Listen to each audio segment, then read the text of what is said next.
Hey, are you ready to take control of your financial future? Welcome to Private Money Club. Private Money Club is the ultimate online platform connecting real estate entrepreneurs with private money lenders just like you. Whether you're looking to fund your next deal or lend money to grow your wealth, Private Money Club is your go-to resource. You can post deals, find funding, connect with other like-minded professionals. It's just a community. It's a community that you need to plug into. If you're new to the game, no problem. Our Learn platform and our weekly coaching webinars and our on-demand resources are here to guide you every step of the way. Join a thriving network of real estate experts who are already making an impact, and they're waiting to partner with you. So Private Money Club gives you the tools, the training, the connections, and everything you need to achieve your financial goals. So why don't you start now by going to privatemoneyclub.com. We'll see you inside. Hey, you need to become your own bank. And it's as simple as changing one thing, and that is where your money goes first. I mean, think about it. Household debts in this country are at all-time highs. You got tons of market volatility. You got the potential for Social Security running out of money. You've got global uncertainty, political divide, and you have to figure out where you're going to put your hard-earned savings. I mean, this is one of those times in history where the rich are getting richer, and it is time to learn the secrets of the wealthy. But here's the good news. Every single Wednesday at 1 p.m. Eastern Standard Time, I put on a free webinar where I teach you how to take back control of your money by teaching you how to become your own bank. So click the link below and let's get started. So let's go into the app, because the app was created after a dating site, believe it or not. So people with money and people that need money. Phone, swipe left. Ooh, I like that one. Swipe right. You want to go on. If you got money, you want to swipe left through all the deals. When you find one you like, boom, you're connected. How much more difficult does this really need to be? This isn't rocket science. They want you to think it is because they want control of your money. It is time to take back control of our money. I want to invite you to a free interactive webinar that we're doing to teach you how to get prepared for what's about to happen and how you can grow, preserve, and protect your wealth and get it ready for a recession or maybe the next Great Depression. So all I need you to do is click the link below. You're not going to want to miss this with all this stuff going on. Are you sick of having your money lying around not doing anything? Well, we've got the solution for you. PrivateMoneyClub.com. Back to you, Chris. So that's what it is. Private Money Club was created for you and for all of us. So I've got something special. Since you're here, you're listening to us talk to you about the infinite banking concept, I wanted to make an offer. Private Money Club is something that will benefit each of you, but we've got what's called the Accelerator. The Private Money Club Accelerator is a coaching program that takes together the knowledge that you'll need to be your own bank and puts it together with the opportunities in Private Money Club so that now you learn and apply the knowledge. Check it out. We got a very special offer for you to be part of the next Accelerator coaching program and get you into Private Money Club so your money starts working for you. Hey everybody, it's Buff Finance Guy here, ready to show you how to make some serious gains. But not only in the gym, with your wallet too. Most people put their money in the bank doing absolutely nothing for them. But I'm gonna show you how it doesn't have to be that way. So take Andrew here. His money has just been sitting lazy in the bank.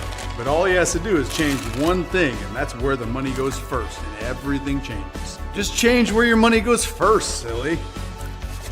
Wait, just one change? Yeah, that's it. Instead of sending it to the bank, you send it to your very own banking system. And your money can grow and get stronger, just like me.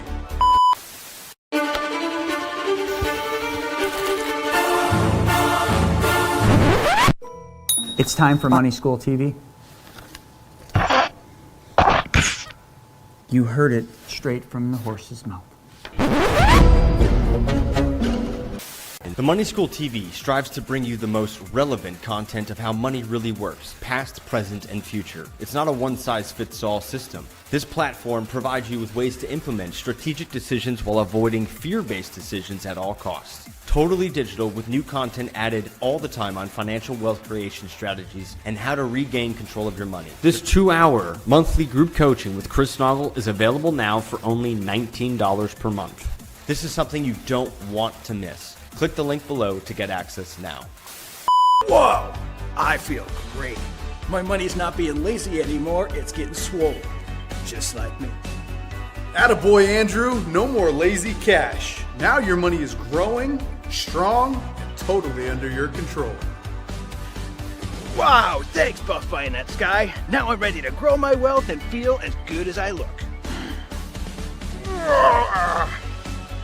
So if you want to learn more on how you can compound your money and your muscles, I'm at BYOB. You have to be a part of it. Do whatever it takes to get here. Get your ass up and come. So here we are out in Las Vegas, Nevada, at Dream Racing for the experience. We brought the whole team, the whole clan out here to race exotic sports cars like this GT4 RS. This is what making memories is all about.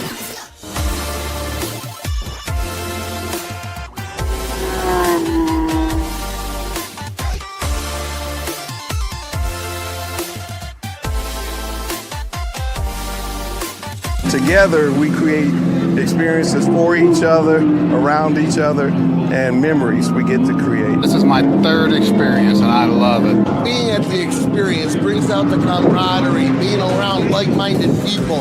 It just brings out the best in you. I don't know why the rest of you aren't here. It's an amazing event. I have never missed one since they started 3 years ago. The breathing exercises to the mental, the Brent Kessler to now the racing to just the overall mindset. Your network is your net worth.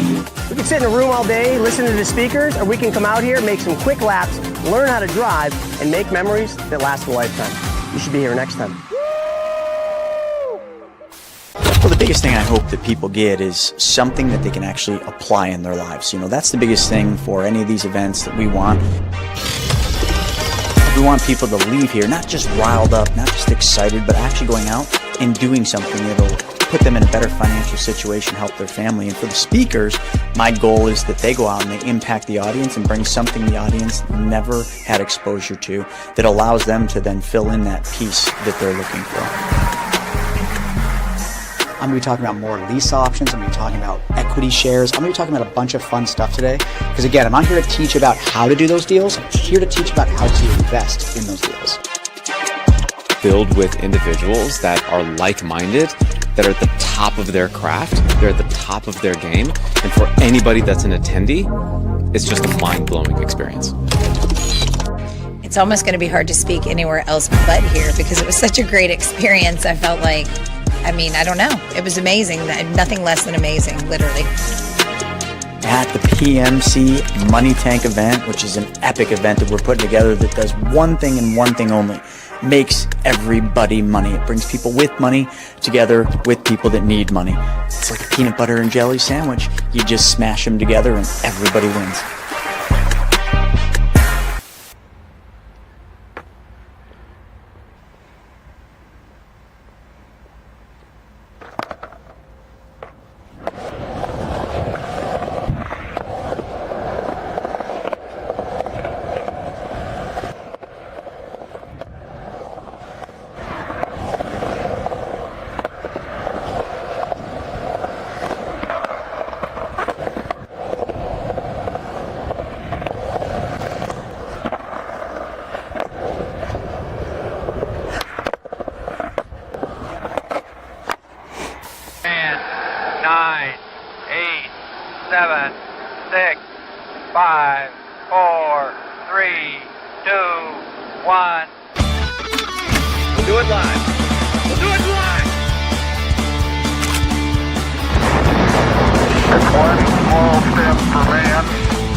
Wednesday, 10:30 Eastern Standard Time.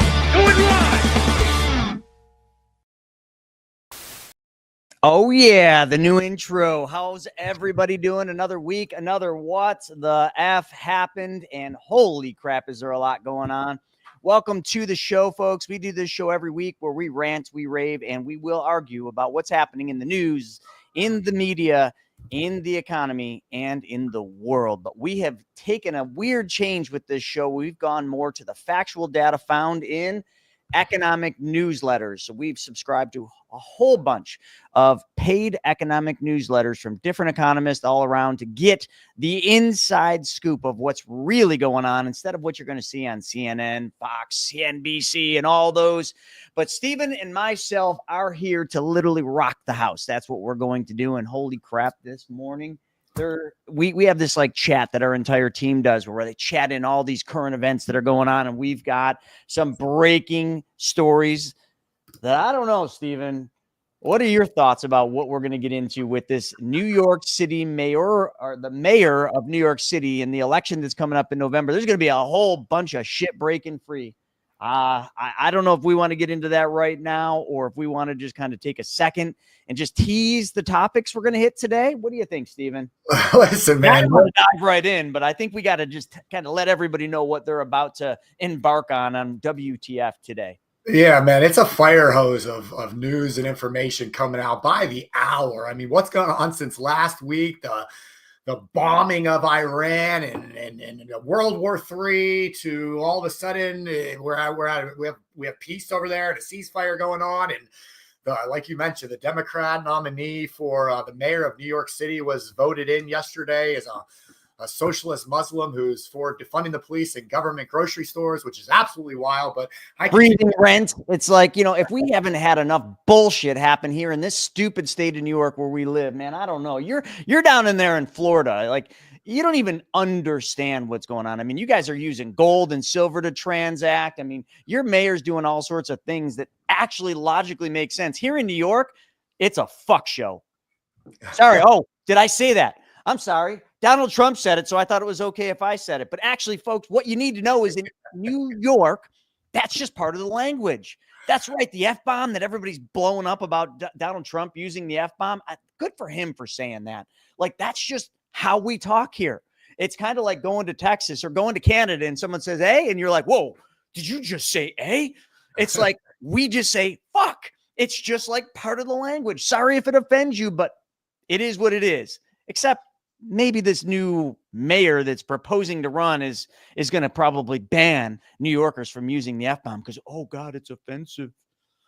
Anyway, absolutely right. You got to love it down here in Florida. Our governor continues to just be the man. I mean, he comes out a couple of days ago, just when you thought Palm Beach real estate couldn't go any higher, talking about how if this guy gets elected mayor in New York City, it's just everybody's going to leave, man. It's going to be bad.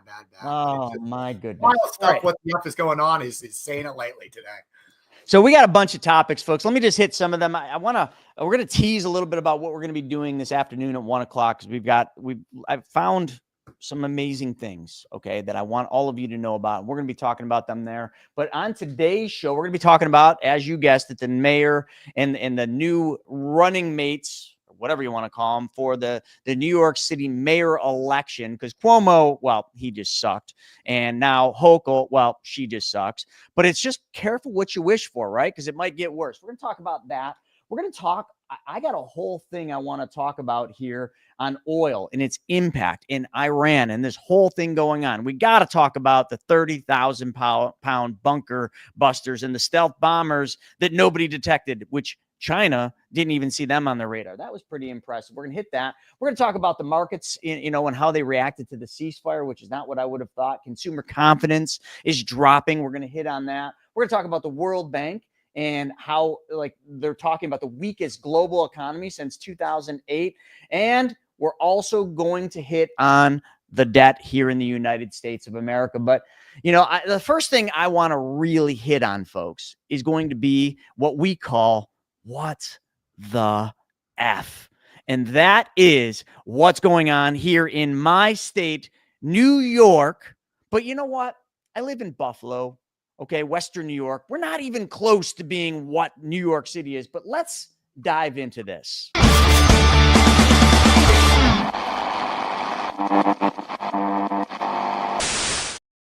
All right. So all I got to say is, what the F is going on here? Like, first off, I've read a whole bunch of articles, and folks, I just want to share one. And I'm going to pull up the regular news here. And Steven's got a lot more to say about this than me, but I got to get my little rant out before I run out of time here in this segment.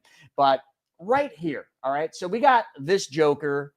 Maybe you like him. What do they call him? Zoran. He's Muslim. He's a socialist.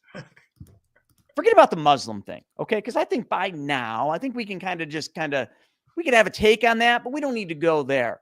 But socialist? Socialist. All right. The United States of America, I like to still think that we're a capitalist, okay? That's just how I want to look at things, right? So I live in a little bubble with that because I know the United States of America is not a capitalistic, state. It's or I'm saying this all wrong. It's more socialist with capitalist. It's kind of a blend, but this guy who's coming in right here got the vote, which we had the same thing almost happen here in Buffalo, New York. Like another Yahoo was out there running and we're like, holy crap, could this guy actually get elected? He didn't, thank God. But I just want to talk about some of these things that are going on here, right here.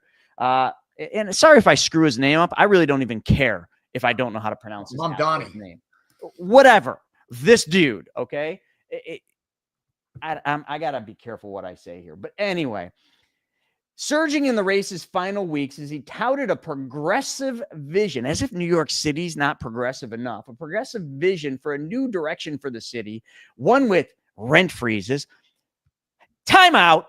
Hold on a second. I owned a bunch of rentals during COVID. And during COVID, here in this shitty state of New York, they literally told all tenants, you don't have to pay rent.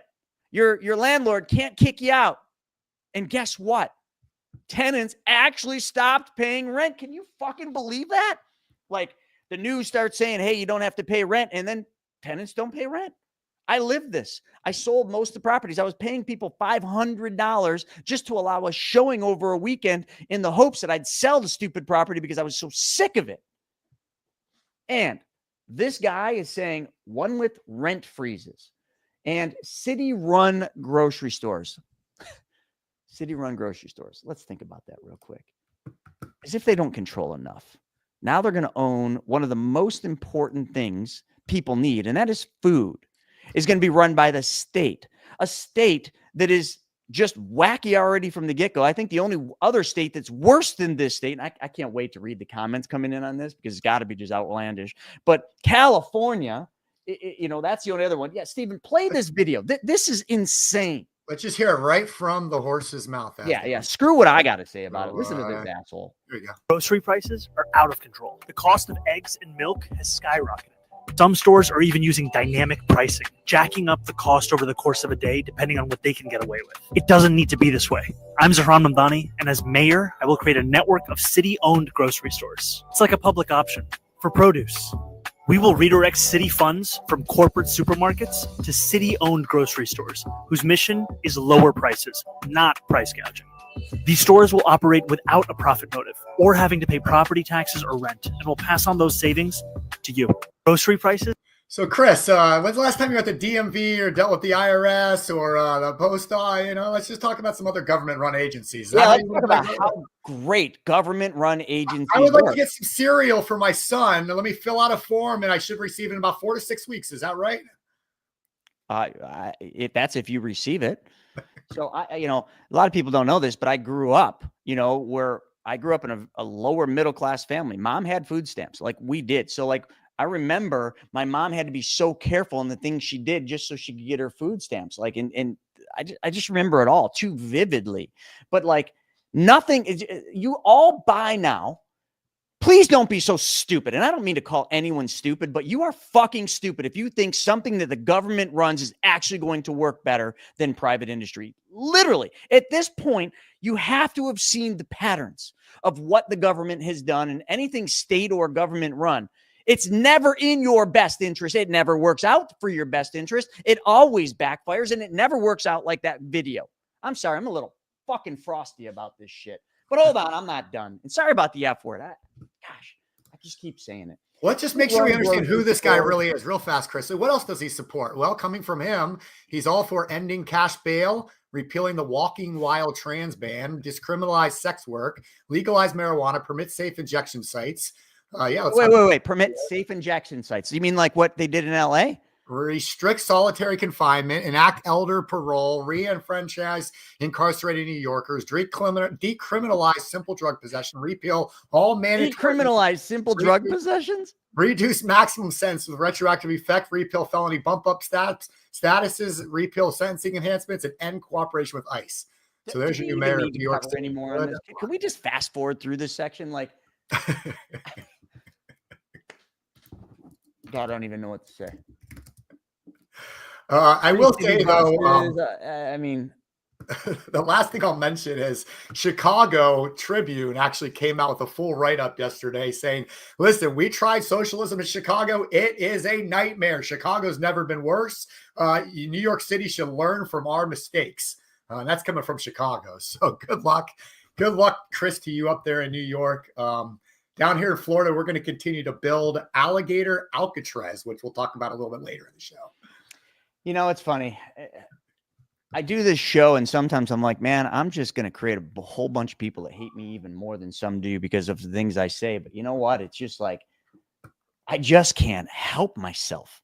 This shit is so outlandish, so bizarre, so like just insane. I can't not say what's on my mind. And I'm not going to conform. I'm not. Like, I listen to too much stuff from the proper sources, and the path to freedom is creation, not conformity.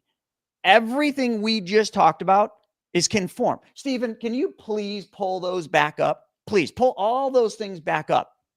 This is what they want us to conform to, or I should say, this is what he wants us to conform to.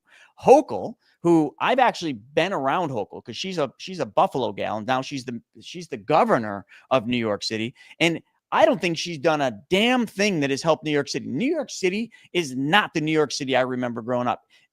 Maybe the 80s in New York City were worse because of the gangs and everything, but New York City's not a great place. It's not doing well, okay?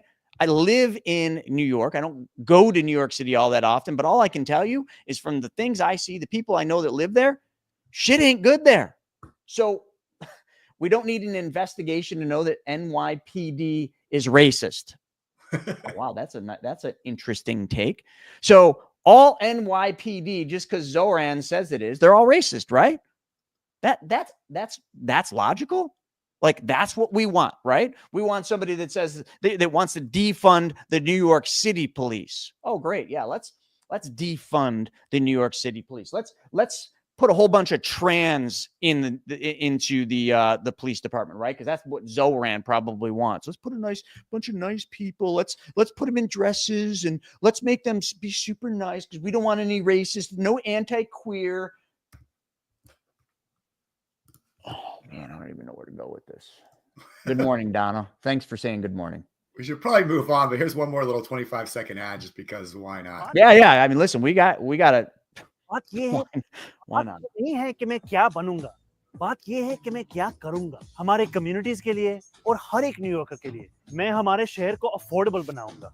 New Yorkers मुश्किल से afford कर रहे हैं रोटी, कपड़ा और मकान। मैं ये सब बदलने के लिए लड़ रहा हूँ। Rent free buses, universal child care और सस्ती ग्रोसरीज के जरिए।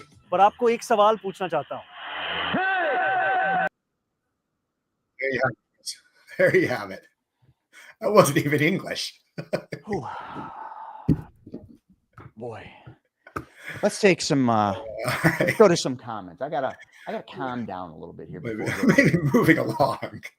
It's a hell of a way to start the show. I'm gonna put you in control just for a second. I'm gonna go hyperventilate myself in the bathroom, and then I'll be back because I just need you to just talk about some things. I'll be back. No, stay. We have good topics. We got to talk about oil and its impact, what's going on overseas, important stuff. Let New York City go ahead and learn their lessons the hard way, I guess you can say. All right. Yeah. Justin said, sounds like Chris is going to be moving soon. That's an interesting thing. A lot of people ask me if you hate New York so much. I don't so much hate New York. New York's beautiful. Like, it's lush, it's green, it's very pretty. But I live in Western New York. We're more Canadian than we are New York, which isn't actually saying a whole bunch. Yeah, hang on a second. Brandon's helping me out.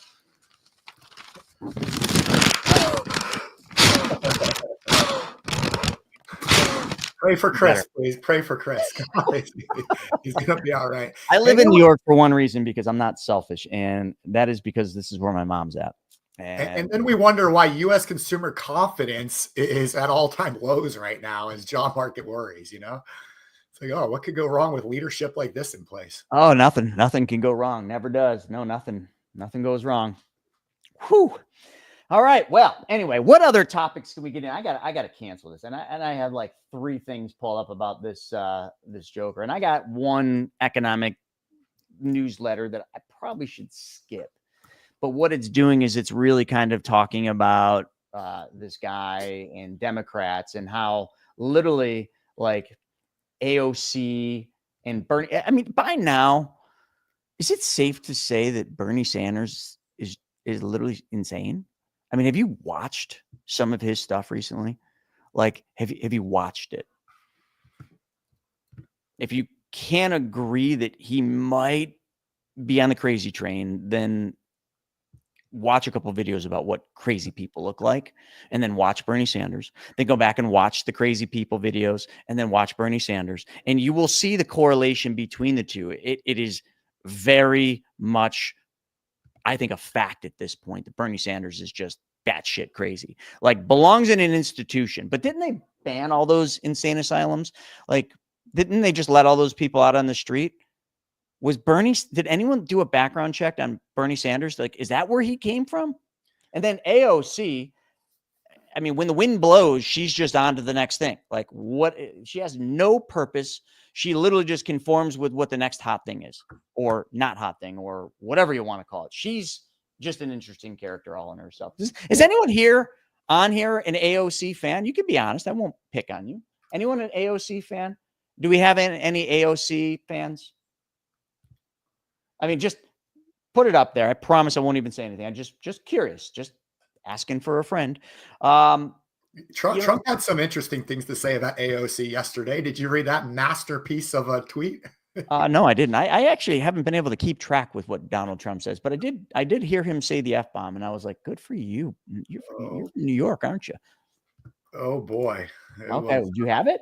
It was yeah, I have it if you want me to read it. Yeah, let's read it. Come on. I mean, we got about 2 minutes left in this segment. So come on, bring it up. I cannot speak like Donald Trump, but I'll say it the best I can here. So Donald Trump puts out yesterday, stupid AOC, Alexandria Ocasio-Cortez, one of the dumbest people in Congress, is now calling for my impeachment, despite the fact that the crooked and corrupt Democrats have already done that twice before. The reason for her rantings is all of the victories that the USA has had under the Trump administration. The Democrats aren't used to winning, and she can't stand the concept of our country being successful again.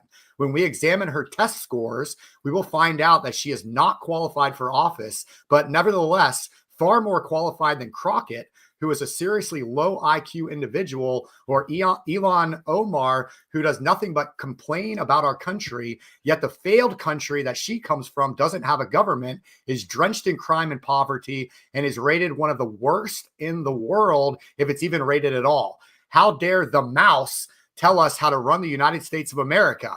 We're just now coming back from that radical left experiment with Sleepy Joe, Kamala, and the auto pen in charge. What a disaster it was. AOC should be forced to take the cognitive test that I just completed at Walter Reed Medical Center as part of my physical. As the doctor in charge said, President Trump aced it, meaning I got every answer right.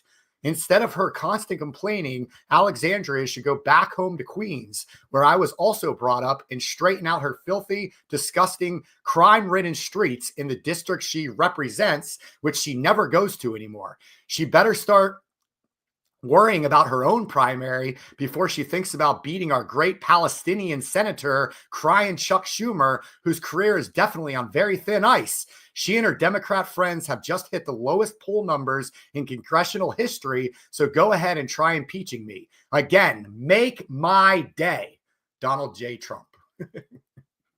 So that's a masterpiece that probably should be hung on a wall somewhere, Chris. I don't know. Wow.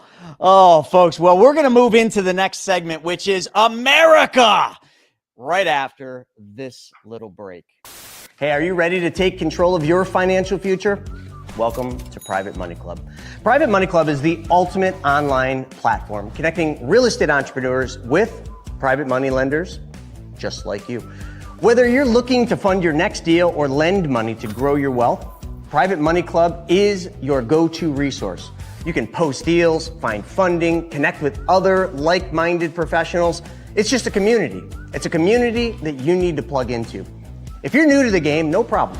Our Learn platform and our weekly coaching webinars and our on-demand resources are here to guide you every step of the way. Join a thriving network of real estate experts who are already making an impact, and they're waiting to partner with you. So Private Money Club gives you the tools, the training, the connections, and everything you need to achieve your financial goals. So why don't you start now by going to privatemoneyclub.com. We'll see you inside. My fellow Americans, So you know the game. America! America! Fuck yeah! Yeah! Who remembers that one? That was pretty good, right? So, all right. Well, let's dive into America. And one of the first things I want to go into is an article that I just pulled up because one of the hot topics about America is that America is in trouble. We're heavily in debt and going the wrong direction. And, you know, President Donald Trump came in running on several things like, you know, that he's never brought us into a war and then scared the shit out of us. I'm still not on the right side of that one, but we're going to cover that in a little bit about, you know, the whole bombing of the nuclear facilities in Iran, whether or not he did or did not destroy the nuclear facilities, and then the ceasefire. Listen, I'm all about putting things out into the universe because I believe if you can think yourself, you know, what you believe is real. Like thoughts are things, and sometimes I think Donald Trump just does that. He just puts things out there. And at first, when I saw that, I'm like, no freaking way. No way there's a ceasefire between Israel and Iran because Donald Trump said there was. But I don't know. We're living it. I mean, Pakistan literally just put in for him getting a Nobel Peace Prize, and I don't know, Stephen. We're gonna hit that, but that's not what I want to talk about. I want to talk about debt. The one thing he ran on was, you know, making America great again, which in doing that, he also ran on bringing the debt down, cutting the spending, Doge, you know, all those things were designed to reduce the deficit. Well, I've covered this a little bit last week, but I want to go into it this week as well about like, how do you get a country out of debt? Is it you reduce spending? Do you think Bernie Sanders and AOC would have reduced spending? Do you think Kamala would have reduced spending? She would have spent more money on whiskey and booze. That would have been her spending habits. Anyone remember that? Like she seemed drunk all the time. Anyway, nobody's even heard about Kamala since that point. But nonetheless, I've been kind of pissed off, you know, about Donald Trump. I haven't regretted my decision for my vote, but I've been kind of pissed off because when he bombed them, I literally thought he was taking us into another Middle Eastern war. And, you know, I'm a Gen X. So a lot of my friends served in Iraq. A lot of them didn't come home. A lot of them came home with lots of injuries, disabilities, all sorts of things. So I saw that firsthand. And, you know, I know many of you on here, you know, are familiar with Vietnam and actually remember the the impact of Vietnam on America and also on the soldiers that went over there and how they were spit on and shit on and all sorts of things. It's like, we got to respect our soldiers, but we also got to stay out of wars that are not ours. And I thought when he bombed them, that's it. I was so mad, kind of like telling my wife, like, how dare he? But here we are, but we're still in debt and we're still spending more and more money. And let me show you, let me show you what, I don't know what I just stopped sharing there. Let me show you this. This is interesting. This just came about in one of my newsletters. This is Harry Dent. And he's talking about, you think we have high government debt? Look at other major countries. And, you know, when everybody says the United States has high debt, we're so in debt, like our deficit and all these things, like sometimes I almost feel like we should be saying compared to what? Well, that's what Harry Dent did for me. He said, all right, compared to what? Well, let's look at the top 10 richest countries in the world and their debt to their debt to GDP ratio, which is the measure that we're going to talk about in a second. Singapore. If any of you have ever been to Singapore, it's a really interesting city. I've been there. wicked expensive. I remember I was broke when I was there, and we stayed in hostels. We were just there to check things out, and we went to Thailand after that. But I remember we went to this bar that was recommended on like some site that we looked at, and I ordered just a regular beer, and it was $26. Now, that was a long time ago. I know when I say that today, people are like, well, $26 isn't all that much for a beer. Back then, beers were like $2-3 at the bar here in the US, and this was a $26 beer. And I remember it's crazy. But look at this number.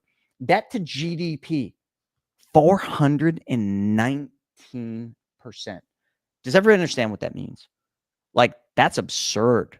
Like 419%. And their total debt's $1 trillion. So you might say, oh, but their debt's not a lot. Yeah, but their economy is smaller. Much smaller. And that is why the debt amount isn't as important as the debt to GDP amount, because it's really all based on what is your output? What is your GDP, your gross domestic product? Like how big is your economy? Well, the United States has a big economy. So if we scroll down, France, they've never been very fiscally responsible. They just drink too damn much wine, but $8 trillion in debt, 261% debt to GDP. United Kingdom, 250. Switzerland, this one surprised me.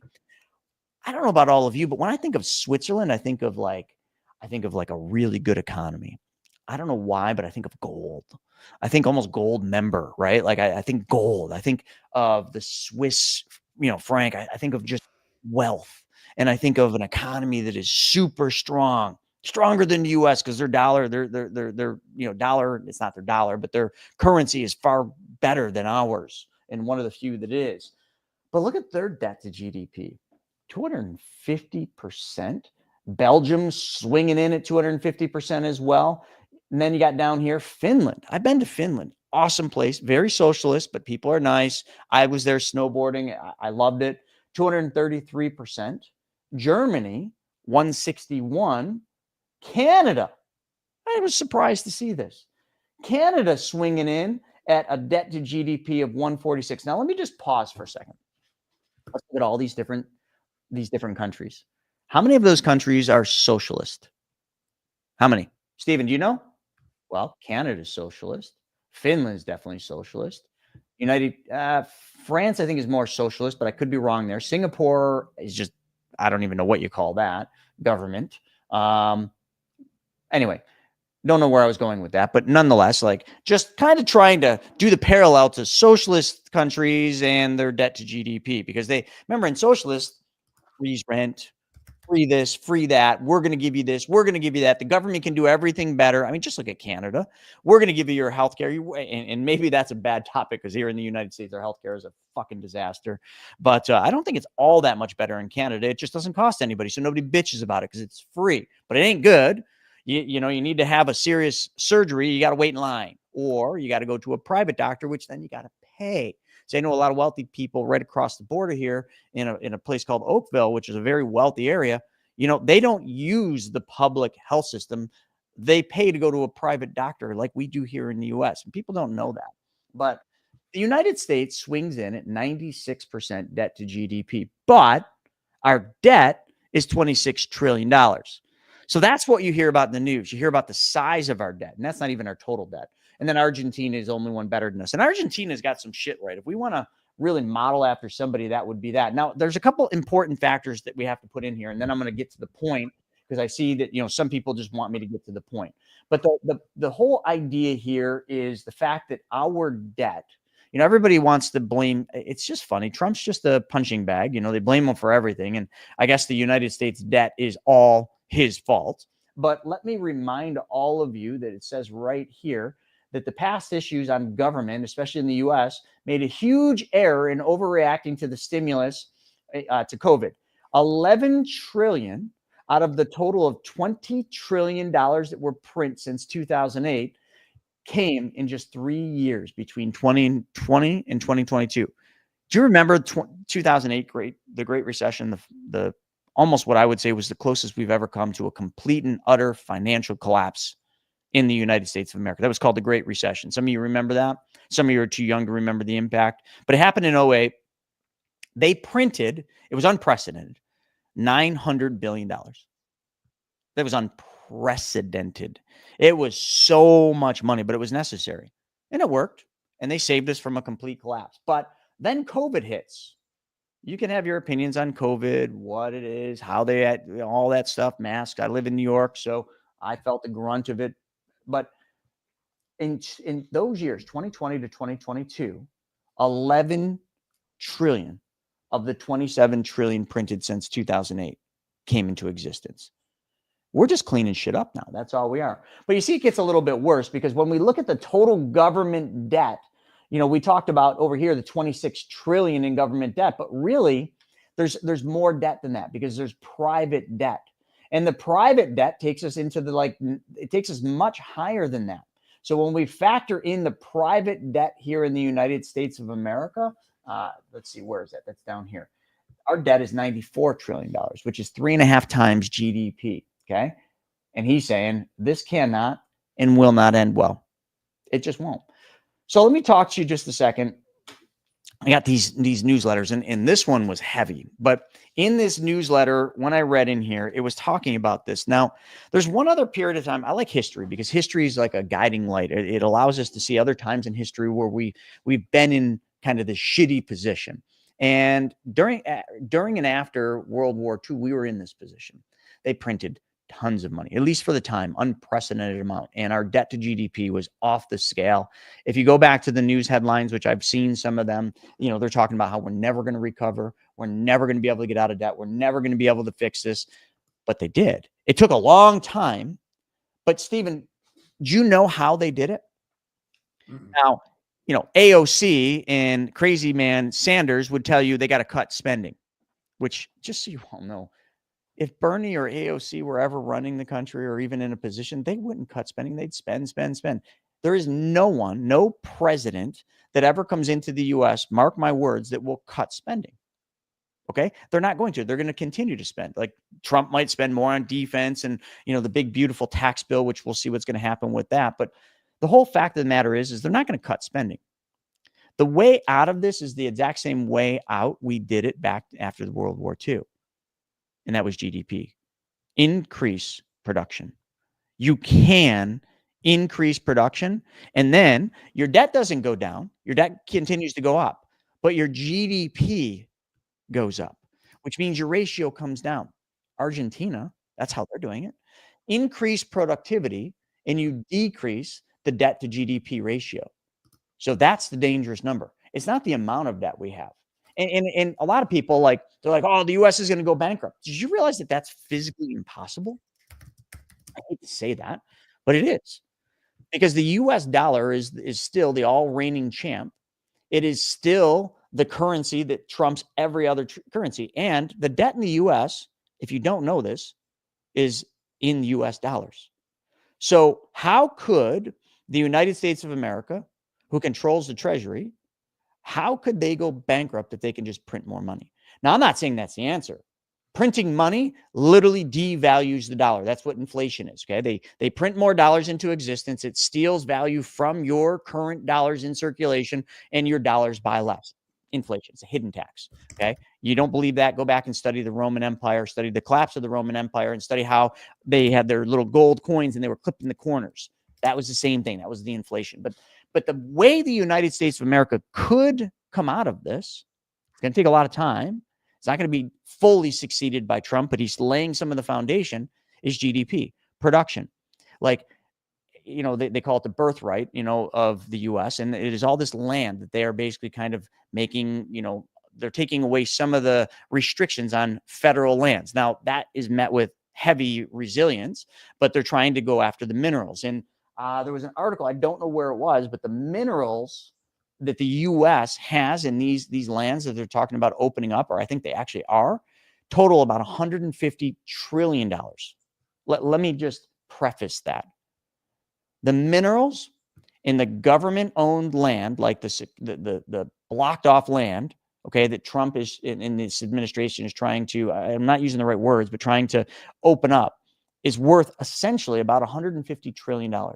And that has nothing to do with the deal that they did or did not do with Ukraine about those minerals. Has nothing to do with all the oil that we're going to start producing. Now, I know he's keeping oil cheap right now, but that's a whole different play.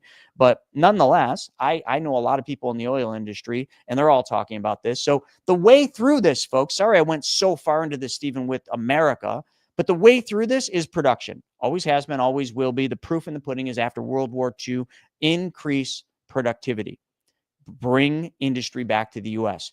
Tariff other countries that have deficits. Bring that industry back here. Folks, if you can't see what's going on, it's all happening right now. It happened in the 80s with Japan manufacturing all coming here for cars, and that's going to continue to happen. So, Stephen, I know I took this whole segment, but what do you got? What do you got on the America topic?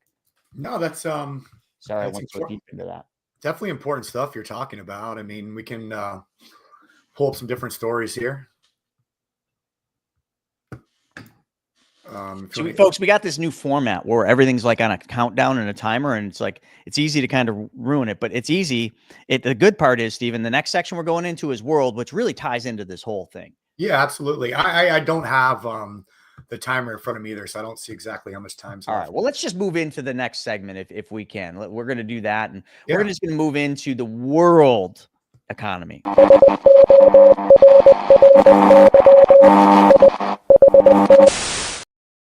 Which, by the way, Chris, shout out to your video guy, Jordan, for putting together these graphics.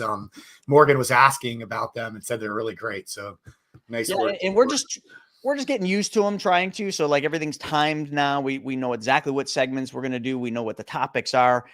But if I go off on my tangent, it kind of chews up a whole segment. But hey, I'll also add, Chris, if you're watching on Instagram or Facebook or something else, Jordan also edits all the videos that get put on YouTube and does a fantastic job. They're really, really good training videos about all kinds of financial topics and financial strategies, everything from real estate investing to the infinite banking concept, how to become the bank. So definitely check out the YouTube channel if you're not already on there at the Chris Naugle. Jordan, we put out new videos almost every single day on there. So definitely check it out. A spoiler alert. I got to put this out. Listen, if you guys haven't followed me on YouTube, it is my #1 platform. It's where I spend the most amount of money with production. This whole team from Jordan to Drew and James and everybody that's part of our production team, we put more energy and effort into YouTube than anything else. And it's literally, we view it as like we're making motion pictures, just so you know. So if you haven't followed me on YouTube, go to @the Chris Naugle, subscribe to the channel. And we're switching gears. So here's the spoiler. All of you probably by now in social media or on YouTube have been exposed to our friend Bigfoot and maybe even the Yeti. You've been seeing a lot of things with this VO with the Yeti and with Bigfoot. He's become quite popular. He's like literally probably the leading influencer on social media right now is Bigfoot. And I am so honored to sit here and tell you that we have booked Bigfoot, and don't tell Bigfoot this, and the Yeti to be on my podcast. So in a few short weeks, I will be interviewing Bigfoot, and Bigfoot sent us a message. When he agreed to do the podcast, Bigfoot said, Chris, I followed some of your content. I need your help. So literally Bigfoot asked us to help him with a specific goal that Bigfoot has, and that's what we're going to do on the podcast. So spoiler alert, stay tuned, because my podcast, I'm going outside of the norm, and we are going to interview Bigfoot. It's not signed yet, but I'm pretty sure Yeti's going to come on. He's a bit flaky. I think maybe the cold has got to him, but I think the Yeti's going to come on, and we're got a whole bunch of other people there we're going to go after. So anyway, sorry. Let's dive into world here. What do we got to talk about when it's world? Oh my God. I just came up with, what was that? Brothers, or what was that movie with Will Ferrell? Step Brothers. World. That should have been the intro. Remember that? Like they're worldwide. What was that? Prestige worldwide. All right. Anyway, enough nonsense. What do you want to talk about when it comes to the world? I mean, there's plenty of stuff to talk about. We could talk about Iran. We could talk about Israel. I mean, I think, one of the biggest events probably in our lifetime to happen in the Middle East with the bombing of the nuclear facilities in Iran over the weekend, just probably one of the top military operations, of my lifetime. I would say. I mean, just to kind of set this up real fast. I'll share this quick video because basically we took a scene from a Hollywood production movie in Top Gun Maverick and basically took the blueprint from that movie and conducted it in real life and made it happen. It's just unbelievable. Let me play this quick little segment right here that Jordan had loaded up ready for us. Is an unsanctioned uranium enrichment plant built in violation of a multilateral NATO treaty. The uranium produced there represents a direct threat to our allies in the region. The Pentagon has tasked us with assembling a strike team and taking it out before it becomes fully operational. The plant sits in an underground bunker at the end of this valley. Said valley is GPS jammed and defended by an extensive surface-to-air missile array, serving a limited number of fifth-generation fighters, which in turn are backed up by a plentiful reserve of surplus aircraft, even a few old F-14s. Seems like we're not the only ones holding on to old relics.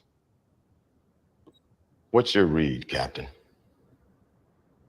Well, sir, normally this would be a cakewalk for the F-35 stealth, but GPS jamming negates that.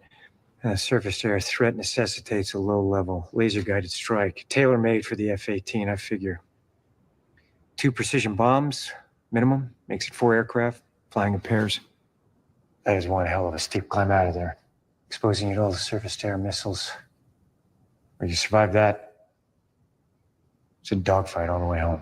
All requirements for which you have real-world experience. So here's the cool thing, Chris. We literally performed this in real life. And just to set this up real fast, I mean, this mission was truly unbelievable. First off, there was 0 leaks. Nobody knew it was going on. Everybody thought like he was going to make a decision in 2 weeks. That was the greatest divergence I've ever seen. The way Trump has handled all of this has truly been masterful. And it is amazing to watch in real life because in 2025, literally, these guys can't take a shit without it being leaked out to the entire world. I mean, it's just everything.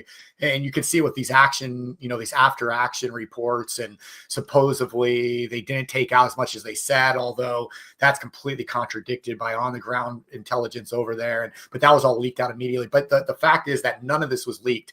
And the way that they did this was unbelievable. So they took an entire group of bombers and fighters, and they sent them west as a decoy, while the real bombers and fighters flew to the east, out of the east, over to do the real bombing. So they're over here watching this group flying this way, and under the guise of night, a 35-hour round trip flight in these stealth bombers supported by these fighter jets went into Iran and targeted literal ventilation vents or ventilation little tiny things, just like you saw on Top Gun Maverick. And they went in, they dropped these bombs, precision directly on these, took out the nuclear facilities, all 3 of them, completely demolished them, got back home.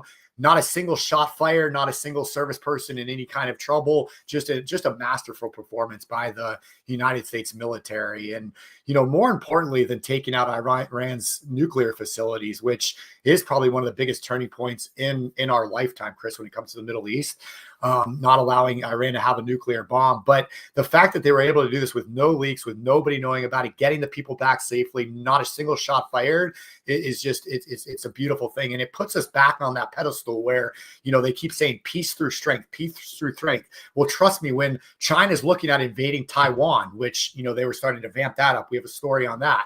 When Russia and Russia maybe is thinking about stepping in, these countries are going to take a second thought now. Saudi Arabia, Syria, they're going to say, hey, listen, we're not messing with the U.S. Like, they can do this without anybody knowing about it. What else can they do? And so I think it's just an absolutely beautiful thing that occurred over the weekend. One of the other things, and you got to be careful what you believe in the news, but this has been in all these economic newsletters, is I think the most miraculous thing here. Now, I think everybody knows we've got some pretty amazing, toys like these bombers. The simple fact that we flew these bombers that long and they were not picked up. Forget about Iran's, intelligence or, sonar, or not sonar, but radars. It wasn't picked up by China. China has some of the best radar and technology out there, period. Same thing with Russia. And it's been talked about a lot that like it's just taken the world by surprise that literally the United States flew these bombers over to this successful mission. And there's a lot of controversy over whether or not they actually did or did not destroy the nuclear facilities, but we'll leave that for next week. But China and Russia didn't pick up any of these bombers, and they're always looking and always scanning. That's just unbelievable. And then the fact that these bombs weigh 30,000 pounds, dropped from those altitudes. Think of that gravity effect. And then when they go in the ground through these ventilation shafts, the other cool thing when I did a little video on these is they get to a certain level, and then there's a bomb, a pre-bomb that goes off that shoots them down even further. It's almost like a bomb ignites to force the rocket down further. Then it explodes. I mean, just insane. But let's move away from just the marvel of modern technology in the U.S. military and these jets and missiles, but is also the sheer mental fortitude of Trump. And I thought I can only say I thought he was full of shit. I studied Napoleon Hill and everything, but like the simple fact that he said there's a ceasefire, and now I know like somebody had mentioned that they violated the ceasefire, which they did, but they violated the ceasefire, but now, as of right now, as of today, it is holding. So with that being said, folks, we got to take a little bit of a break, and then we're going to be right back. And the next segment is going to be just what the F. We'll be right back after this. Money making money. Come on, you gotta tell me, how is this even possible? It's easy. 1, take your money and you put it in the secret spot. 2, you let that money grow with compound interest. 3, then you find a place for that money to go where it can work for you. 4, and then every Wednesday at 1 p.m. Eastern, you join me for a wealth webinar. I'll do it. It's free. Plus, if you Chris, join you me playing the now, video? you'll get my free ebook that teaches you to get all the money back for every car you buy, drive, and own. So take advantage of this opportunity, and I'll see you there.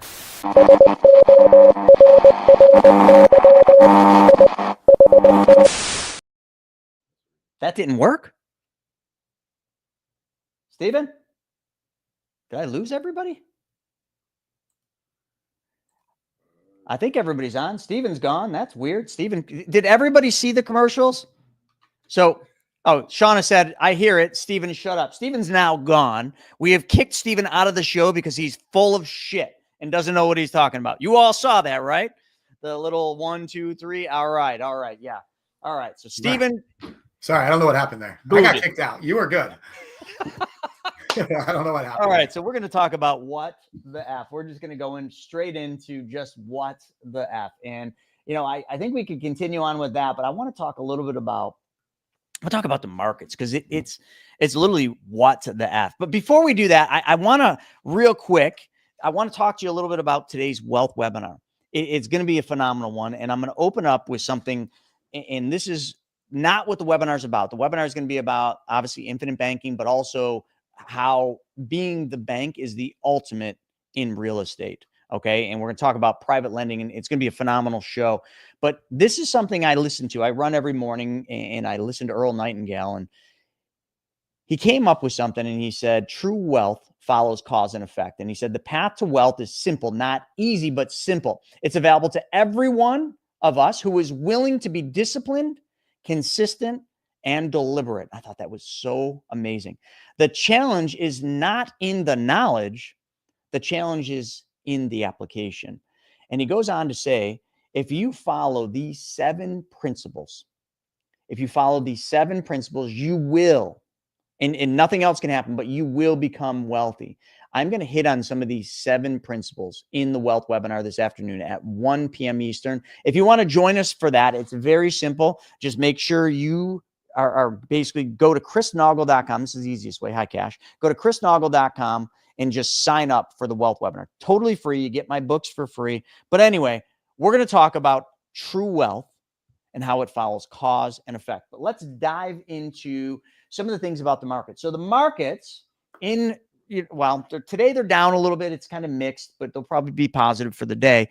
Yesterday was a really good day in the market. The markets are again approaching all-time highs. Now, I'm going to try to explain this to you. If you understand the markets and how they work, the pattern, like the channel in how the markets have been going from highs to lows is tightening and tightening and tightening.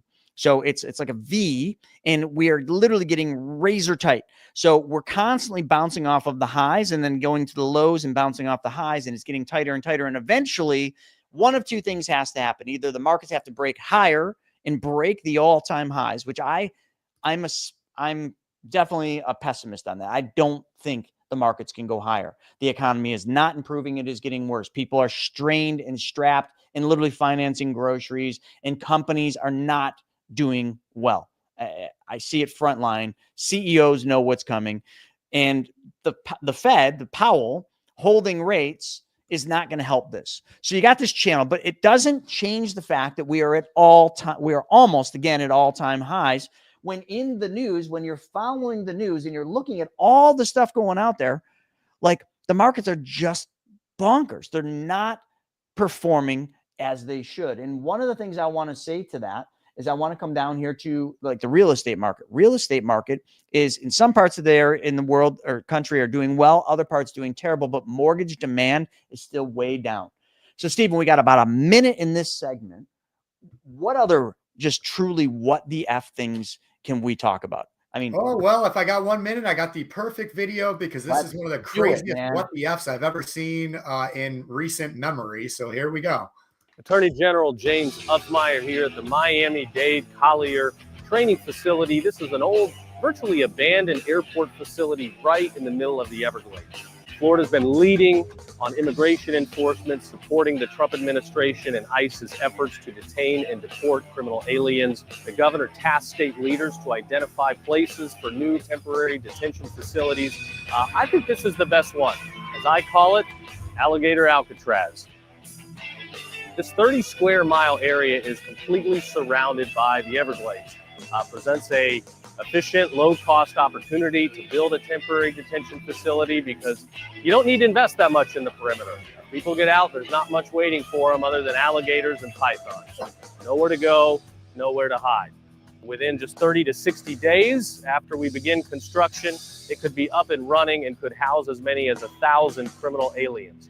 This presents a great opportunity for the state of Florida to work with Miami-Dade and Collier counties. Alligator Alcatraz. Well, Alligator Alcatraz was not on my bingo card for 2025, but here we are, Chris. I don't really know what to say to that, so I'm not going to say anything. If you don't have anything nice to say, you just don't say anything. But Alligator Alcatraz, there it is. All right, well, let's get into this final segment of WTF here. What the Let's just keep it simple. Let's talk a little bit about our favorite headlines for the news and what's going on. Now, I think the main headline, now it's every day is something different. It's kind of interesting. Every single day is something different. You know, it was Iran and Iraq. Then it was U.S. bombing Iran. Then it was the ceasefire. Now it's the mayor, right? It's every day there's a new headline, and it's hard to track. It's hard to follow. We even have a hard time, which is why we literally had to create this feed where it just like puts everything up on here and tells us like what's going on, because it's almost impossible to keep up with it all. But I think one of the best things that we can hit on here is let's go to the audience.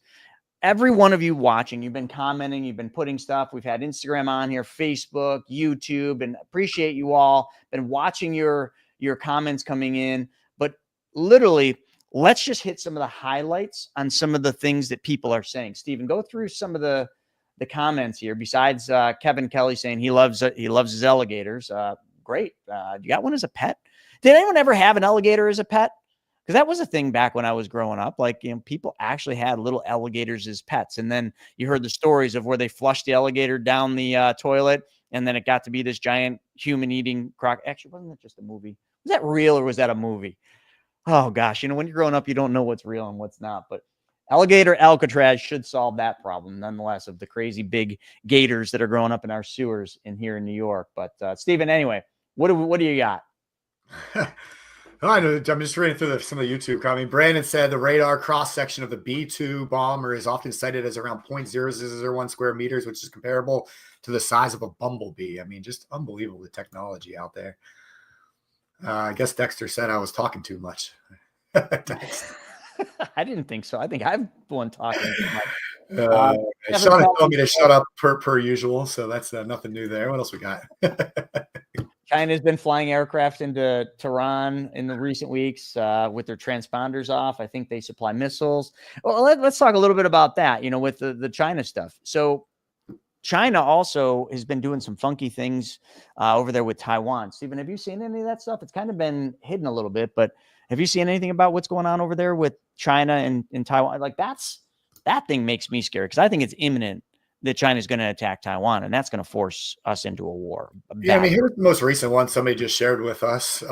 NATO sounds alarm over massive Chinese military buildup and potential for Taiwan invasion, which, by the way, Donald Trump is over speaking at NATO right now, basically telling them, hey, you guys are all freeloaders. You need to start paying more for this NATO membership. But nonetheless, China could use Russia to divide NATO's attention and resources in Europe if it moves on Taiwan. They've been talking about this for years. And again, this is why it's so important to have somebody, in leadership in charge of the United States military, like a Donald Trump, that people don't know what he's going to do. I mean, it's peace through strength. And they keep saying that, but it's so true. I mean, look what happened when Joe Biden was in, and, people realized he had no mental congruency. The guy wasn't there, and they knew other people were running the government. And look what happened. I mean, Russia invaded Ukraine. We had the disastrous, one of the worst withdrawals of military, one of the biggest blunders in U.S. military history when we withdrew from Afghanistan, the way that was handled. You see what else was going on over the Middle East when Biden was in there, and now everything's turned around. So I think we'll see how it plays out, but China, my opinion, would be a fool right now to make a move on Taiwan with Trump in there. So we'll see. I agree. And there's all the stuff going on with Ukraine. And another thing I want to hit on is Morgan's comment here. He said, how can the U.S. increase productivity when we have so many lazy ass people who can work but don't live off the government? The answer is simple: legal immigration. I mean, that's how it's always been done, right? It's like Americans have gotten to a point where they're just fat and lazy. I say that like loosely. I don't mean that. Sort of don't mean that, but like we just don't want to do the jobs that would be required. But immigration is a very vital part of the U.S. Unlike China or Russia, where people really don't want to move to China or Russia, so they don't have inflowing immigration. We here in the U.S., we have lots of people that want to live in the land of the free, the greatest country on earth. So we have that. And if you're talking about immigration, that's one. Number two is bringing over higher paying jobs that Americans actually will get off their lazy asses and go to work at. Like, back when Japan brought other factories here, those are good paying jobs. So I think if you bring the right jobs here, Americans will work. Okay. I think we're probably due for a major correction. I've been saying this for a while, maybe a serious recession, and hard times create strong men and women. There you have it. So you want to get people to be unlazy, throw their ass in some hard times, and they get unlazy real quick because it's then about survival, period. End of story. So I hate to say that that's the answer, but could be. And also technology, AI. The other day, Jason was in the office and he was playing me this service that one of the companies he writes insurance for, because he does like the senior plans and he goes out and goes door to door, but he has this appointment setting and he played it for me. I swear to you, there's no way that was a computer talking, but it was. Indeed, it was AI. AI taking Americans' jobs because Americans don't want to do the work. And it was so precise. It literally, AI, as the conversation was going, the lady that they were conversating with had no idea this was AI. And it was saying, all right, so is 2:00 tomorrow going to be a good time for for our caseworker to come out and work and meet with you? And the husband in the passenger side, because they were driving, said, oh, I think we'll be at the senior center, but we should be home by noon. AI came back and said, okay, so 2:00 sounds like it will work because you'll be back from the senior center. I'm like, what? Like, it literally picked up on that and included that in its conversation. Now, some of you are like, that's freaky. Some of you are like, that's cool. But like, Morgan, that's probably how it's going to happen, technology. We can't keep living off the government. Yeah, it's and I mean, with AI coming and robots and everything else, I mean, it is pretty. And Bigfoot. I mean, come on, Bigfoot's making a comeback. How freaking sweet is that? Yeah, I mean, this was something we had teed up in our agenda here, just how good and how wild AI has become. Let me just play a couple seconds of this just to get you a feel for what this looks like. But this is 100% AI, created video. Live from the city of Troy, they've just claimed the winner's trophy. Let's park it inside. Reporting live from the deck, someone playing the war horn like it's karaoke night at Valhalla. Brave warrior! What is your great strategy to crush enemy today? Easy, just with a single prompt. Reporting live from Alexander the Great's war, I just saw a soldier try to conquer a sandwich. I said, take the hill! Oh no, I told them to bake a grill! Do you believe in Darwin's theory? Only if it explains my ex-driving. So that video goes on and on for 6 minutes almost. But I mean, how wild is that, Chris? Oh, sorry, I muted myself. Yeah, that's awesome. All right, so I got one more video I want to play, and this is, when we put it out there, we wanted Bigfoot to come on. I'm just waiting for it to come into the chat. Where is it? YouTube chat. What's that? Wouldn't that come in here? All right. No, it'll come back. It's just taking a little bit of time. So hopefully we can get this to work. All right. While you're doing that, Chris, starting next week, we're going to start hitting user submitted news. So if you see a reel, if you see an article, if you see something that you think we should share on What the F happened, please send it over to us, email it over to us, and we'll play it live on the show. We'll give you credit for sending it, and Chris and I will discuss it and dissect it and give you our opinions on it. So send those over. The email is going to be WTF. So what the F, WTF at chrisnaugle.com. So throughout the week, send us your best articles, reels, videos, what you want us to discuss, WTF at chrisnaugle.com, and we'll play those live on the show. So that's going to be a lot of fun, Chris. If they have something you want me to play, just send it in the text and I'll play it. There is. I'm just trying to find it here. I think I got it. I just got to go to the bottom here. I still don't see it, man. It's worthy. So, folks, sorry I'm keeping you waiting. There you go. I got it. I'm just an add-in that I'm not. All right. I'll pull it up right now. You got it, Stephen? Yeah, you text it to me. Okay.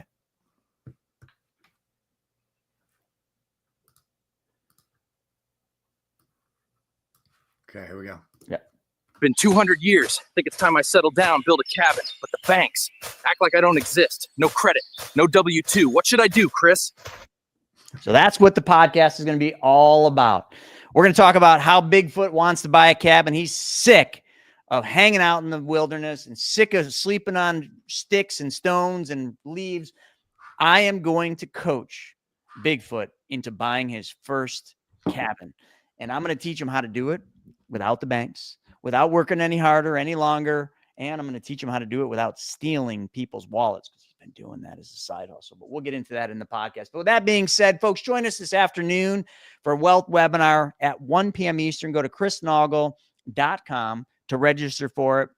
It's going to be epic. And we are going to talk about true wealth and how you can build wealth by following 7 principles. But we may not hit all 7. We're going to be talking about private lending, and we got some amazing guests coming on. With that being said, thanks for joining us today for WTF. We'll see you next time.